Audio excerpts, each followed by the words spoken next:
Hello மக்களே, குண்டு மிளகா வாங்கும்போது இப்படி நல்ல பெரிய பெரிய மிளகாயாக பார்த்து வாங்காதீங்க.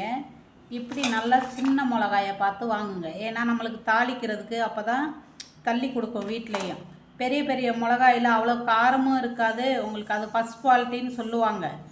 மிளகா தான் பெருசாக இருக்கும், 2 மிளகாயும் ஒன்று தான். இது கொஞ்சம் லாஸ்ட்டில் எடுப்பாங்க. இதில் காரம் நல்லா இருக்கும்.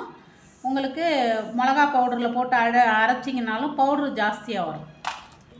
இப்போ நம்ம பாருங்கள், கடையிலேருந்து வாங்கிட்டு வரும்போது எல்லா மிளகாயிலையும் இப்போ காம்புள்ள மிளகா நம்ம வாங்கிட்டு வந்துட்டோம்னா, அந்த நம்ம ரெஸ்ட்டாக வீட்டில் இருக்க நேரத்தில் ஆஃபீஸ் போகிறவங்களா இருக்கட்டும், பசங்களை ஸ்கூலுக்கு அனுப்புகிறவங்களா இருக்கட்டும், ரெஸ்ட்டாக இருக்கிற நேரத்தில் இப்படி க்ளீன் பண்ணி போட்டுக்கிட்டிங்கன்னா நம்ம சமைக்கும்போது ஒரு டென்ஷன் இருக்காது. வீடு குப்பையாயிடுச்சேன்னா அந்த ஒரு எரிச்சல் இருக்காது. இப்படி ஸ்டோர் பண்ணி வச்சுக்கோங்க.